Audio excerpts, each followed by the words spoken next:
मुशर्रफ की हमायत के इवज आपको ये महल दिया गया। JIT जो समन भेजती है वो लीक कहां से होते हैं? JIT दिन ब दिन अपना बायस जाहिर कर रही है।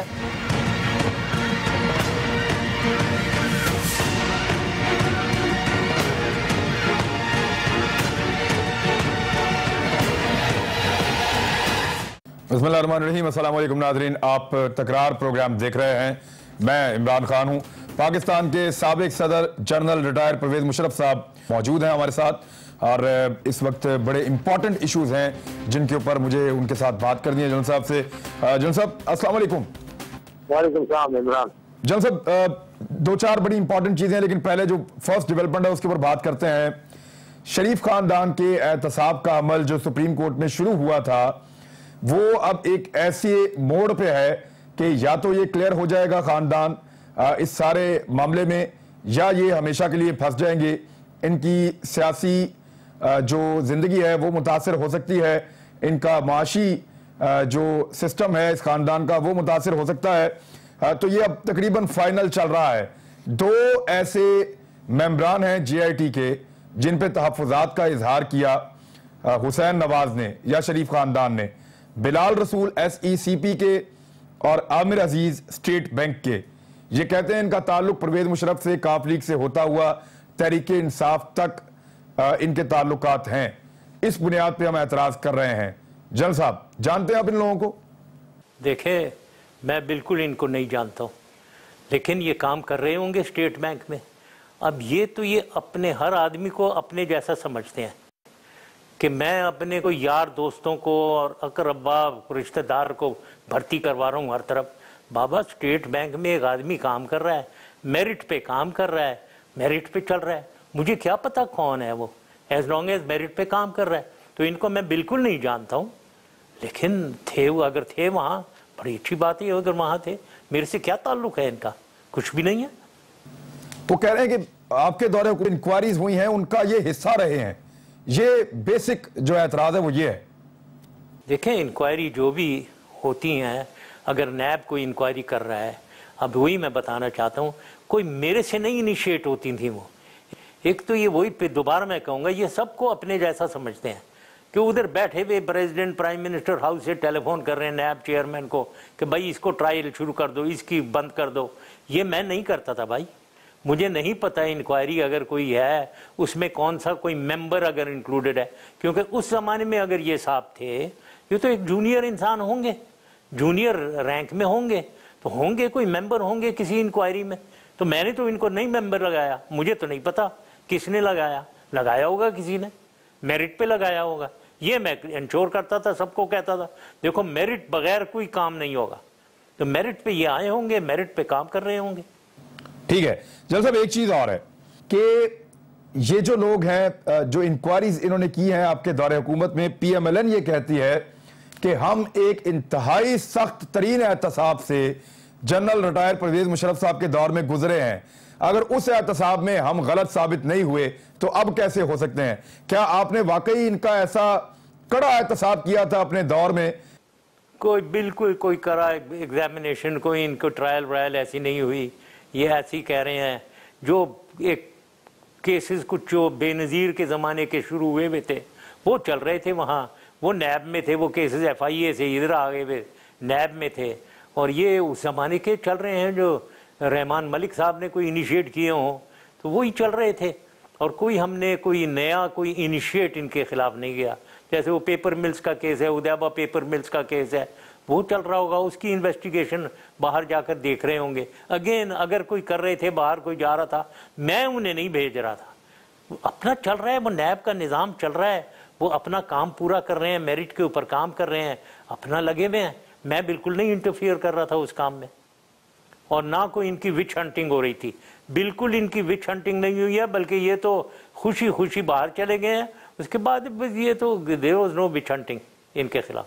अच्छा, एक जो इन्होंने नुक्ता उठाया शरीफ खानदान ने, वो ये है कि परवेज मुशर्रफ साहब के दौर में उनके मुताबिक जब उनका कड़ा एहतसाब हो रहा था तो उस बीच में उनका बहुत सारा रिकॉर्ड ऐसा था, उनकी फैक्ट्रीज का, उनके कारोबार का, उनके लेन देन का, उनकी ट्रांजैक्शंस का, वो सारा रिकॉर्ड परवेज मुशर्रफ साहब के दौर में इंतजामिया उठाकर ले गई, उस रिकॉर्ड की अदम मौजूदगी में आज वो कहते हैं हम कैसे साबित करें कि हमारी मनी ट्रेल क्या है?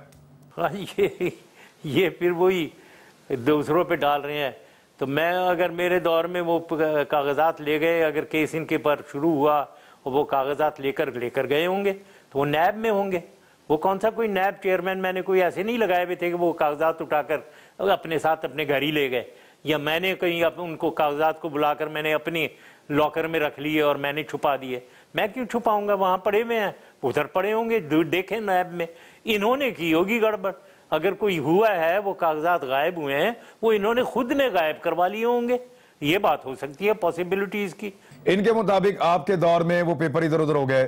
अपोजिशन के मुताबिक ये जानबूझकर झूठ बोल रहे हैं ताकि इनको मनी ट्रेल सही वाली देनी ही ना पड़े, क्योंकि वो वजूद ही नहीं रखती। आपकी क्या राय है इसमें? बिल्कुल मुतफिक हूं इससे कि इनके पास कोई जवाब है नहीं। क्या मनी ट्रेल इन्होंने बताना है? सारा फ्रॉड हुआ है, पैसे गए यहां से, इन्होंने लेकर गए हैं, हर तरीके से लेकर गए हैं। इनकी अरबों की प्रॉपर्टी है, और सिर्फ मेरे ज़माने के बाद में की बात असल में नहीं होती। इन्होंने जो भी सारा कुछ किया है, ये बाद में भी बहुत कुछ हुआ है वहाँ। असली इन्होंने जो पैसे जमा किए हैं वो तो अभी पिछले 8 सालों में जमा कुछ और ज़्यादा कर लिए हैं।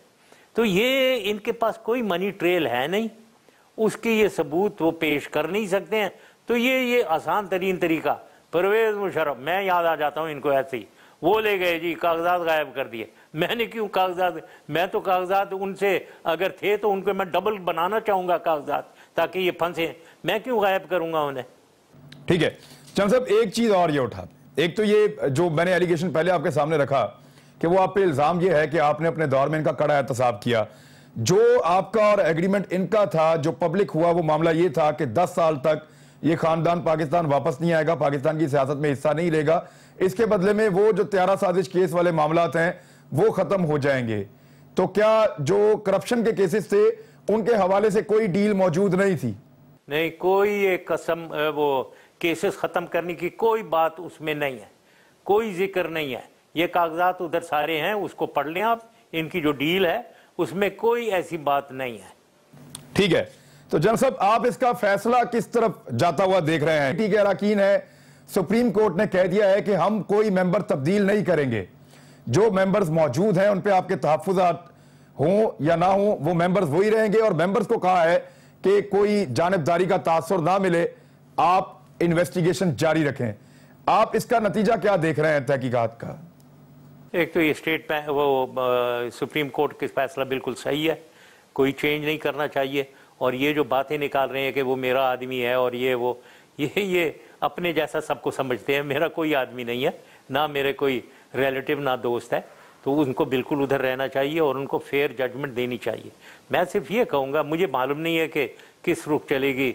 ऑल्दो मैं जो जनरल तासुरात हैं पब्लिक के, वो मैं ज़रूर कहना चाहूँगा। पब्लिक के तासुरात ये हैं कि शायद इससे नतीजा कुछ नहीं निकलेगा, लेकिन मुझे उम्मीद है कि इतनी ज़्यादा ये सुप्रीम कोर्ट में गए हुए केस, जिसमें जजमेंट सुप्रीम कोर्ट ने पास की हुई है, उन्होंने ये बेंच बनाई, ये JIT की मेंबर्स भी सिलेक्शन में उन्होंने सिलेक्ट किए हैं और अब वो ओवरसी कर रहे हैं। अब इसमें भी अगर जस्टिस ना मिले तो सबसे बड़ा लूजर जो है ना, वो पाकिस्तान होगा। Pakistan will be the biggest loser. आप जस्टिस किसे कहते हैं इस केस में? इंसाफ क्या होगा अगर हो तो? इंसाफ मेरी नज़र में तो इनको बिल्कुल ये कसूरवार हैं, इनको कुछ ना कुछ इनके अगेंस्ट होना चाहिए। हम ये मुझे नहीं मालूम क्या होना चाहिए, कैसे होना चाहिए, लेकिन डेफिनेटली ये कसूरवार हैं। किसी को कोई शक नहीं है इसमें। पूरी कौम की अदालत में, पब्लिक की अदालत में ये सब कसूरवार हैं और कुछ ना कुछ सजा होनी चाहिए। सर, अगर फैसला शरीफ खानदान के खिलाफ आ जाता है तो पाकिस्तान में उसका सबसे बड़ा बेनिफिशियरी कौन होगा? इसका बेनिफिशियरी सबसे ज्यादा इमरान खान होगा, PTI होगी, बेनिफिशियरी होंगे। लेकिन उससे ज्यादा मेरी नजर में पाकिस्तान होगा। पाकिस्तान की पब्लिक होगी जो डिमांड कर रही है। ठीक है जनरल साहब, लेकिन इसके साथ एक और बड़ा अहम मामला जुड़ा हुआ था। हम इस पे बात करते रहेंगे, लेकिन 2 अहम मामला थे। डॉन लीक्स का था और एक पनामा लीक्स का था। डॉन लीक्स में से जैसे मक्खन में से बाल निकलता है, ऐसे हुकूमत निकली है। सर पहले मुझे ये बताएं कि फौज में आपके ख्याल में क्या रिएक्शन हो सकता है? आपसे तो बड़े राब्ते में रहते हैं, हाजिर सर्विस, रिटायर्ड फौजी, तो आपके ख्याल में पल्स क्या है फौज की डॉन लीग्स के बाद? मैं फौज की पल्स मैं नहीं कमेंट करना चाहूँगा, ना मुझे फ्रैंकली कोई पता है। मैं हाजिर जो फौजी हैं उनसे मैं बिल्कुल कांटेक्ट में नहीं हूँ, इक्का दुक्का जो है उनसे हूँ, लेकिन उनकी मैं राय मैं इसके ऊपर कमेंट नहीं करना चाहूँगा। I want to keep the army out, लेकिन देयर इज़ नो डाउट कि इसका एक नेगेटिव फॉल आउट हुआ है। There is no doubt, absolutely no doubt. और वो नेगेटिव फॉल आउट हुआ है, आर्मी के ख़िलाफ़ भी हुआ है और इस जजमेंट के ख़िलाफ़ भी हुआ है। जो कुछ भी हुआ है, जो कुछ भी किया गया है, उसके ख़िलाफ़ बहुत सस्पिशंस और बहुत ज़्यादा ओपिनियन इसके ख़िलाफ़ है। फौज ने अगर तसादुम से बचाया है, इदारे और हुकूमत को तसादुम से बचाया है, तो ये इसको आप कितनी बड़ी कामयाबी देख रहे हैं? ब्रेक के बाद वापस आते। Welcome back Nadreen. जनरल साहब, ये तो राय आपने बताई कि जो बनी हुई है, जो परसेप्शन बनी हुई है, लेकिन आपकी अपनी राय में फौज ने क्या बड़ी अक्लमंदी का मुजाहरा किया कि हुकूमत तो ऐसा लग रहा था जैसे एक तसादुम की तरफ जा रहे हैं फौज और हुकूमत, तो फौज ने जो थोड़ा सा स्टेप बैक हुई है, आपको क्या लगता है ये एक दानिशमंदाना फैसला था या इससे फौज हर्ट हुई है? अगेन ये मैं फ्रैंकली पूरी मुझे नॉलेज नहीं है। देखें, मैं इसको इस तरीके से देखता हूँ कि जो कुछ भी ये एग्रीमेंट हुई है, बातचीत हुई है हुकूमत के साथ between the army and the government, उसमें एक एग्रीमेंट जब भी होता है उसमें थोड़ा गिव एंड टेक होता है। तो अनफॉर्चुनेटली ये गिव वाला पार्ट जो है वो सामने आ गया है, इतना ज़्यादा हाईलाइट हो गया है, अखबारों के हेडलाइंस बन गया। टेक वाले पार्ट का कोई पता ही कोई नहीं है कि क्या मिला, उसका मुझे पता नहीं है। लेकिन मुझे ये ज़रूर यकीन है कि आर्मी चीफ ने आर्मी की इज्जत को बरकरार रखा होगा। मुझे ये पूरी उम्मीद है उनसे और मुझे यकीन भी है। अब ये फौज और हुकूमत मिलकर अगर सेटल डाउन कर ले तो क्या मामला खत्म? सर, कोई तीसरा फरीक ये डिमांड नहीं कर सकता कि आप रिपोर्ट को पब्लिश करें? हाँ, करने को तो करना चाहिए। कोई भी रिपोर्ट पाकिस्तान में कोई भी रिपोर्ट पब्लिश होती ही नहीं है, वो बस वो छुप छुपा कर दब दबा जाती है। जितने भी आप हिस्टोरिकली देखें, कुछ भी कभी भी पब्लिश नहीं होती है। अनफॉर्चुनेटली होनी चाहिए, मैं यही समझता हूँ। ठीक है, ये रिपोर्ट पब्लिश होनी चाहिए। और बाकी रिपोर्ट्स जो पाकिस्तान में आज तक पब्लिश नहीं हुई, आप कहते हैं कि वो भी पब्लिश होनी चाहिए, चाहे वो एबटाबाद कमीशन की रिपोर्ट हो, हमूद कमीशन की रिपोर्ट हो, सानिया मॉडल टाउन की रिपोर्ट हो, या ये वाली रिपोर्ट हो, या कारगिल की रिपोर्ट हो, एवरीथिंग। हाँ, कारगिल की करें, सबसे पहले पब्लिश करें ओपनली। ज़रा ओपनली बताएं कि क्यों हमने विथड्रॉ किया, ओपनली बताएं कि बिल क्लिंटन के पास क्या हो रहा था, क्या दबाव, प्रेशर, इंडियन का क्या रोल था वगैरह, सब कुछ बताएं, खुल के बताएं जी। छुपाना क्या है? मैं तो ये कहता हूँ, मेरे I have got nothing to hide in the cupboard. जो मर्जी जहाँ तक मेरे दौर का ताल्लुक है, खुल के बोलें। और जितनी भी रिपोर्ट्स हैं बिल्कुल उनको पब्लिश करना चाहिए। ये टेंडेंसी जो हमारी है, चीज़ को दबा दुबा, मट्टी पाओ जी, दबा दुबू कर गायब कर दिया एक चीज़ को। सीरियस इश्यूज हैं, नेशन के सीरियस इश्यूज हैं, नेशनल सिक्योरिटी इश्यूज हैं, क्यों उनको दबाया जाए?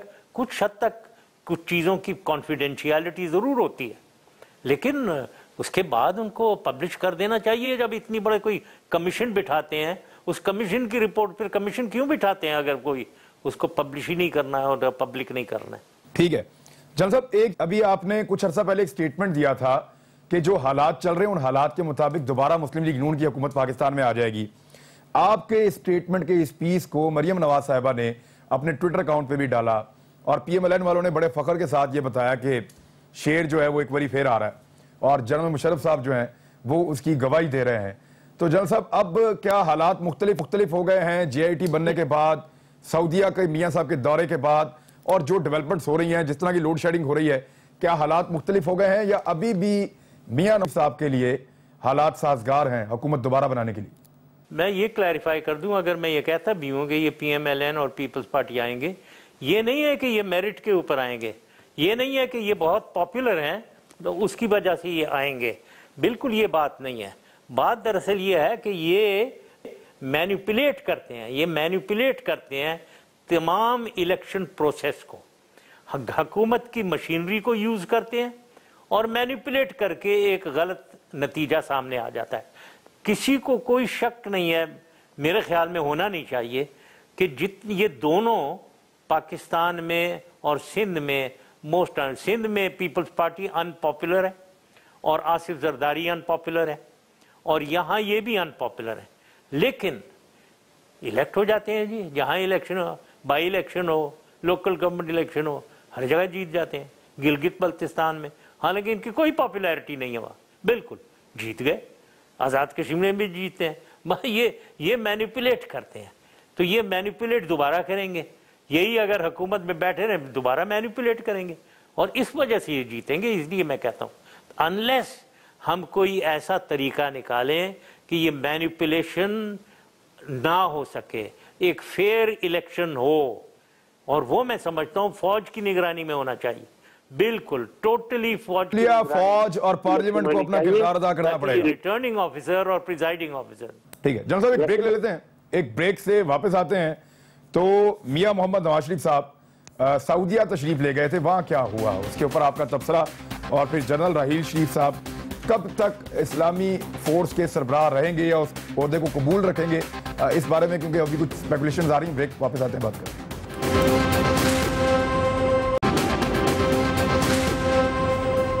वेलकम बैक नाज़रीन। सबसे पहले जनरल साहब, ये मियां मोहम्मद नवाज शरीफ साहब अभी सऊदीया तशरीफ ले गए थे डोनाल्ड ट्रंप की आमद के मौका पर। हमारी नज़र में और जो हम दिफाई तज्जियाकारों से बात करते रहे हैं उनकी नज़र में जो 3 अहम तरीन ममालिक थे उनमें एक मुल्क पाकिस्तान भी था। वहां कई ममालिक के सरबराहान को बोलने दिया गया और मियां साहब की बारी नहीं आई। सर, ये जनरल साहब आपका इस पे क्या तबसरा है? हमारे ताल्लुकात बदल गए हैं, हमारे हालात बदल गए हैं, या हमारे वजीर आजम की पाकिस्तान में मुकदमात की वजह से बैनुल अक़वामी साख मुतासिर हुई है? पहली चीज तो यह है, मैं कहूँगा कि हमारी ह्यूमिलिएशन हुई है, हमारी बेइज्जती हुई है वहाँ, ये बात सही है। दूसरी, ताल्लुकात बिल्कुल बदल गए हैं। हमारे ताल्लुकात सऊदी अरब से, यूएई से और अमेरिका से, तीनों से बिगड़े हुए हैं। और इसके अलावा हमारी इंटरनल सूरत हाल इतनी ख़राब है कि हमारा जो नाम था, हमारी एक इज्जत, हमारे वकार जो था इंटरनेशनल आइज में, वो भी गिरा हुआ है। तो हर लिहाज से हम नीचे हैं, उस वजह से यह है अनइम्पॉर्टेंट। यहाँ खलीज टाइम में अखबारों में मैं देख रहा था, तस्वीरें बड़ी आई हैं, एक जगह ये नवाज शरीफ की तस्वीर नहीं है। ये प्राइम मिनिस्टर ऑफ पाकिस्तान सबसे पावरफुल मुस्लिम मुल्क, वाहिद न्यूक्लियर पावर मुसलमानों में, उसके साथ ये हो, ये कैसी बात है? बहुत ही अजीब बात है और बहुत इसका अफसोस हुआ मुझे, बहुत अफसोस। जब सब रीजन क्या समझ आता है? रीजन यही कि जान के सोचे समझे मंसूबे के मुताबिक, कोई ये नहीं है कि ये बाय द वे कोई मिस आउट हो गए, कोई नहीं, सोचे समझे मंसूबे के मुताबिक। लेकिन मैं इधर ये जरूर कहूंगा कि उधर कुछ ना कुछ करना चाहिए था पाकिस्तान को और पाकिस्तान के प्राइम मिनिस्टर को कि वो सामने आते ही, उनको इंश्योर करना चाहिए था ना। उसमें कुछ ताल्लुकात की बात होती है, आपके अपने ताल्लुकात दूसरे हेड्स ऑफ स्टेट से, किंग से, सऊदी किंग से, अबू धाबी के शेख मोहम्मद गए हुए थे उनसे, वो जब आपके ताल्लुकात ही ना हो, पर्सनल लेवल पे ताल्लुकात होंगे, वो खुद आपको बुलाएंगे, आपसे उनकी दोस्ती है, वो आपको अपने पास रखेंगे। डोनाल्ड ट्रंप से जब बात कर रहे हैं वो आपको साथ रखेंगे ताकि आप भी उनके साथ मिलकर बात करें। लेकिन आपका जब कोई है ही नहीं इज्जत, तो वो कहाँ आपको अलग रखा हुआ है उन्होंने, कोई ना आपने कुछ कंट्रीब्यूट करना है ना कुछ। तो ये बातें होती हैं, अपनी इज्जत अपने हाथ में होती है। नहीं, लेकिन जनरल साहब, ये क्या सऊदीज को ये कॉन्फिडेंस है कि इनके, सर क्या सऊदीज को ये कॉन्फिडेंस है कि इनको तो हम मना लेंगे, अपने बंदे हैं, जाती ताल्लुकात इस नौयत पे पहुंच चुके हैं कि अब उनको ये डर भी नहीं रहा कि ये नाराज हो जाएंगे? देखें, ये नहीं, नाराज की बात नहीं है, ये सारी ये बहुत बड़ा गेम है। जाहिर है यूनाइटेड स्टेट्स, यहाँ सऊदी अरेबिया और ईरान का सिलसिला जो है, जो आपस में इनका झगड़ा है, उससे इसका काफ़ी ताल्लुक है। पहले अमेरिका टोटली टिल्ट हुआ था, कुछ ओबामा के ज़माने में ईरान की तरफ टिल्ट हुआ था, उससे इनको बहुत ज़्यादा घबराहट थी। और उस वक्त पाकिस्तान का जो एटीट्यूड और पाकिस्तान की जो डिप्लोमेसी थी वो इतनी सक्सेसफुल प्रोबेबली नहीं थी कि वो सऊदी अरेबिया को फिर दोबारा अपनी इज्जत उनके हाथ में और उनके साथ इनकी दोस्ती बढ़ती, वो नहीं कर सके। तो लिहाजा अब अमेरिका टोटली ये सऊदी अरेबिया की तरफ टिल्ट हो गया है, ईरान के खिलाफ बातें हो रही हैं। नए प्रेसिडेंट डोनाल्ड ट्रंप जो आए हैं वो तो खुलेआम ईरान के खिलाफ बोल रहे हैं और सऊदी अरेबिया के फेवर में बोल रहे हैं। तो इसलिए भी उनको अब वो समझते हैं कि पाकिस्तान से क्या बात करनी है, हमें तो और जरा ज्यादा बड़ा सपोर्ट मिल गया है। ठीक है, पाकिस्तान से बेहतर सपोर्ट मिल, फिर क्या राहील शरीफ साहब की वो हैसियत जिसमें वो सऊदीया गए थे वो बरकरार है? क्योंकि राहील शरीफ साहब के हवाले से कुछ इस तरह की मुबैना खबरें आ रही हैं कि वो ये सोच रहे हैं कि आने वाले वज़राए खारजा का जो इजलास है इन ममालिक के दिफा का जो इजलास है इस हवाले से, उसके बाद वो फैसला करेंगे कि उन्हें वहां रुकना है या नहीं। क्योंकि ये तो ऐसा लगता है कि एंटी ईरान इत्तेहाद बन गया है अमरीकी सरबराही में। ये चीज़ें बिल्कुल सोचनी चाहिए, ये बहुत बड़ा एक गेम है, इट्स अ बिग गेम। ये पूरे रीजन को इफेक्ट कर रहा है, जो इराक और लेबनान और सीरिया में जो हो रहा है उसको इफेक्ट कर रहा है उसकी वजह से, और यमन में जो कुछ हो रहा है, ये सारी चीज़ें इनका एक पूरा जायज़ा, इसका क्लियर अंडरस्टैंडिंग होनी चाहिए। तो मैं राहील शरीफ साहब को मेरी सजेशन यही है कि ये बहुत सोचें इसके बारे में, सोच समझ के कदम उठाएं, और मेरी सपोर्ट तो हमेशा उनके साथ रहेगी, और मेरी दुआ है कि वो सही फैसले करेंगे। ठीक है जनाब साहब, लेकिन आप सिचुएशन चेक करें ना, इंडिया के ताल्लुकात अफगानिस्तान से भी अच्छे, ईरान से भी अच्छे, सऊदीया से भी अच्छे और अमेरिका से भी अच्छे हैं। हमारे ताल्लुकात इन चारों से ही खराब हैं, इंडिया से तो है ही है। तो सिर्फ पॉलिसी किधर है, और 70,000 लाशें हमारे कंधों पे उनका बोझ है, और अमेरिकन सदर कह रहा है कि इंडिया में दहशतगर्दी बहुत हो रही है। यूएई को भी इंक्लूड करो, 5 हैं असल में। यूएई भी देखें, उनके कैडेट उनके एकेडमी से पास आउट हुए कई 100 कैडेट, और ये प्रिंस शेख मोहम्मद उधर गए उनके रिपब्लिक डे पे। ये कोई छोटी बात नहीं है, ये बहुत बड़ी बातें हैं। यहाँ यूएई भी 5वां मुल्क है जो हम जिनसे ताल्लुकात हमारे नहीं है, इंडिया के अच्छे हैं। यही तो डिप्लोमेसी, इसी को तो कहते हैं, इसी को तो डिप्लोमेसी कहते हैं। यही तो हमें ठीक करना है। हम इंटरनेशनली आइसोलेट हुए हुए हैं, दिस इज द प्रॉब्लम, और हमें नहीं होना चाहिए, इसको ठीक करना चाहिए। अब यही चीज़ें हैं जो प्राइम मिनिस्टर को पता होने चाहिए, और हुकूमत पाकिस्तान को इसके बारे में बहुत ज़्यादा सख्त तशवीश होनी चाहिए। नाज़रीन, ब्रेक के बाद वापस आते हैं। आखिरी प्रोग्राम के हिस्से में पाकिस्तान में जो पॉलिटिकल मामला आगे बढ़ रहे हैं, इमरान खान के लिए, पीपल्स पार्टी के लिए, PMLN के लिए और जन साहब के लिए और बाकी पार्टीज के लिए कहां पे कितना मार्जिन है, कहां इत्तेहाद बनने जा रहे हैं, और अगले इलेक्शन में जन साहब क्या देख रहे हैं, ब्रेक के बाद।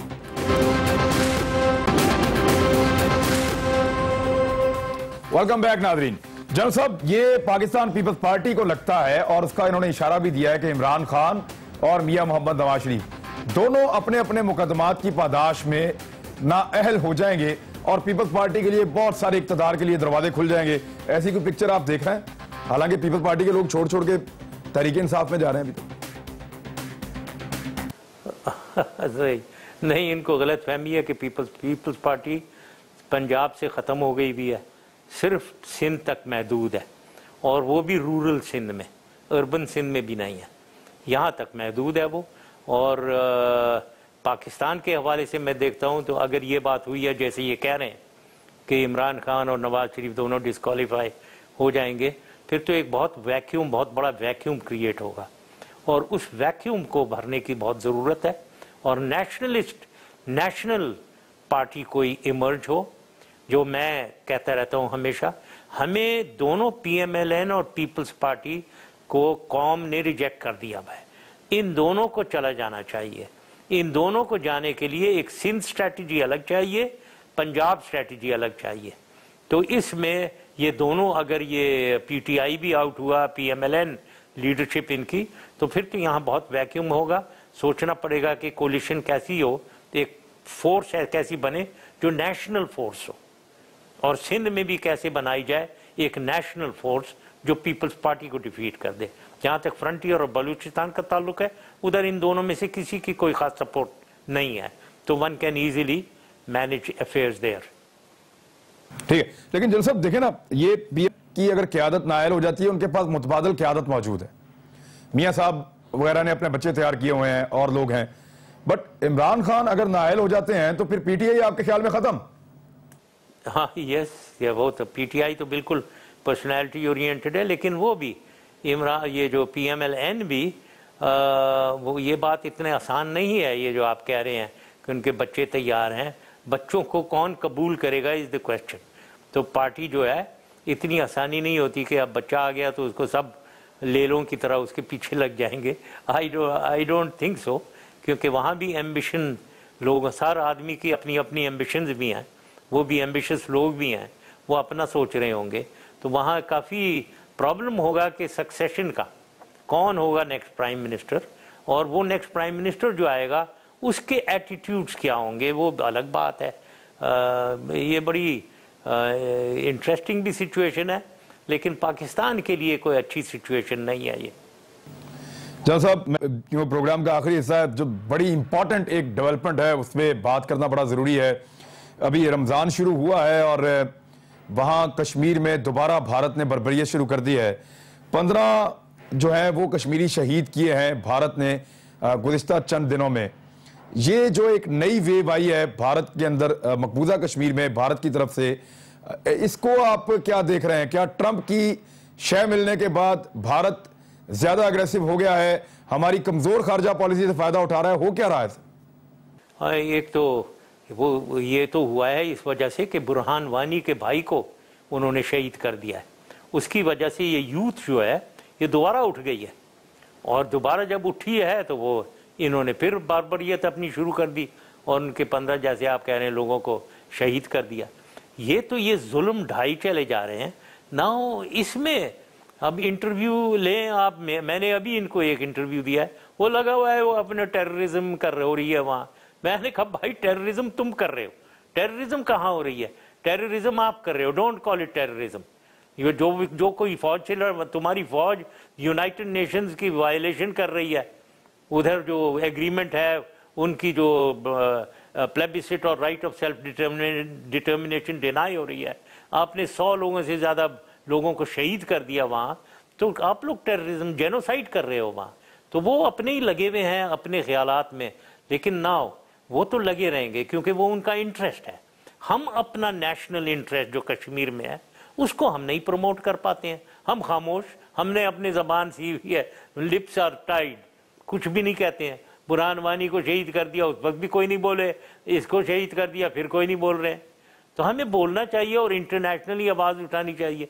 दूसरा ये अभी डोनाल्ड ट्रंप साहब नए आए हैं, नए प्रेसिडेंट आए हैं, मैंने कोई एफर्ट नहीं देखी कि ये नए प्रेसिडेंट साहब जो आए हैं जिनको कोई ख़ास पता नहीं है पाकिस्तान का, कश्मीर का, अफ़गानिस्तान का, कि हम कोई जाएं और उनके माइंड को इन्फ्लुएंस करें, उनको इफेक्ट करें अपनी इंटरेस्ट की तरफ। कोई एफर्ट नहीं है, कोई, बिल्कुल ठंड पड़ी हुई है। भाई उधर जाओ, उनको इफेक्ट करो, उनसे ज़रा बात करो। उनसे अगर जाकर बात करते, दोस्ती करते, तो मुझे यकीन है वो खुद बुलाएंगे आपको अपने साथ।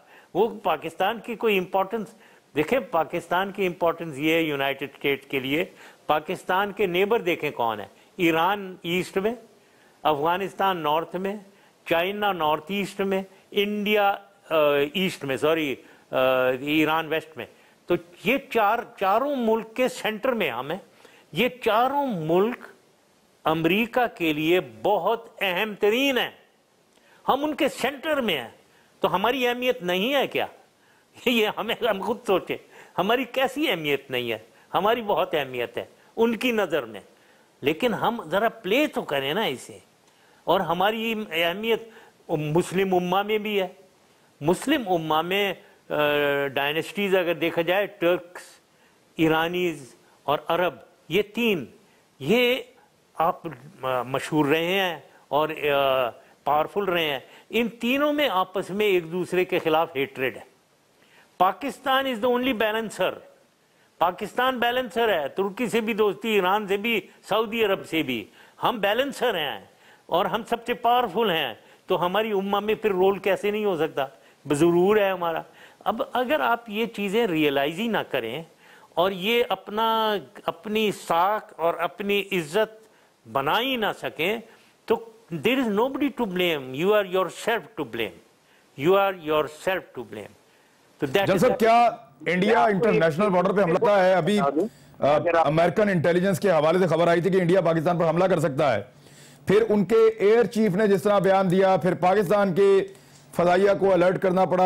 ये जो आप क्या देख रहे हैं, क्या मुस्तकबिल करीब में इंडिया इस शय की बुनियाद पे जो अमेरिका उसको दे रहा है और चीन के साथ पाकिस्तान के जो ताल्लुकात बढ़ रहे हैं, इंडिया कोई एडवेंचर कर सकता है?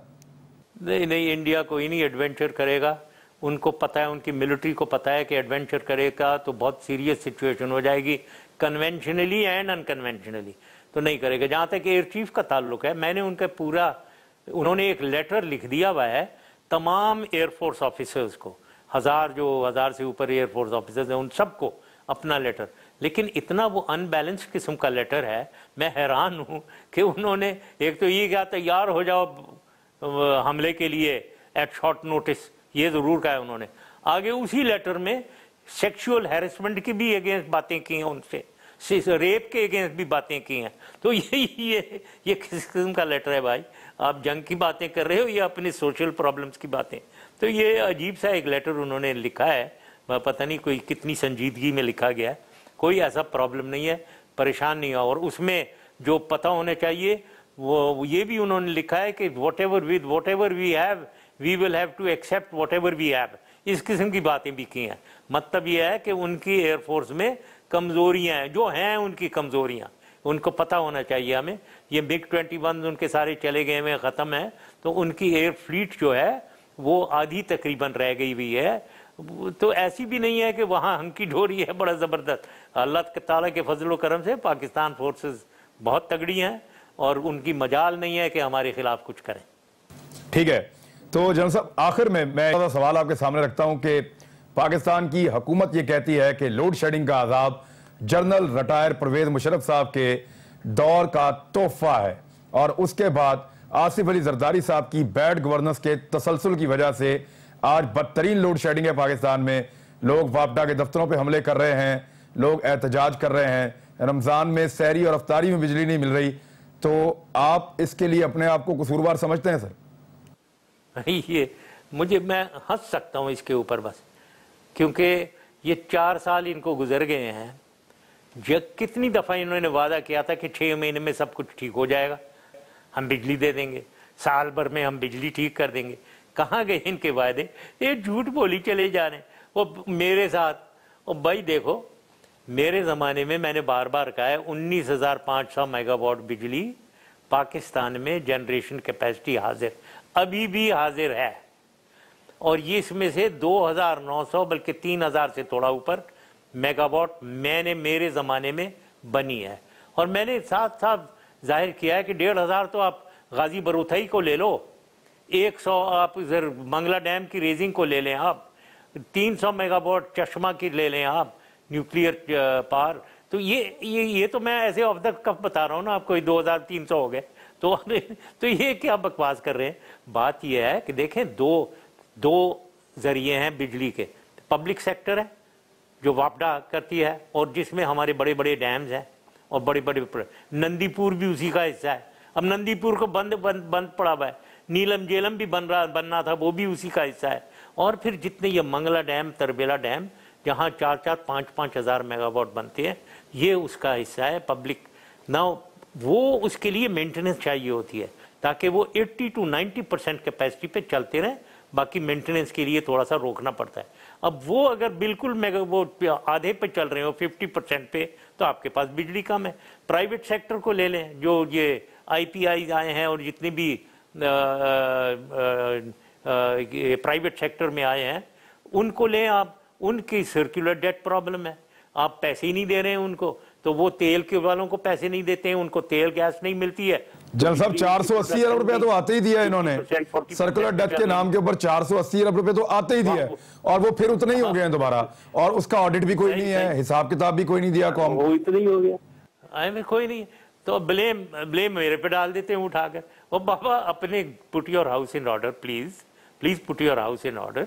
दोनों प्रॉब्लम्स हैं, प्राइवेट सेक्टर के भी, पब्लिक सेक्टर के भी। बिजली की जनरेशन बहुत है पाकिस्तान में, उसको ठीक करने, हमें और बिजली के लगाने की इतनी ज़रूरत नहीं है, इसी को ठीक कर दें तो आपकी लोड शेडिंग कम हो जाएगी।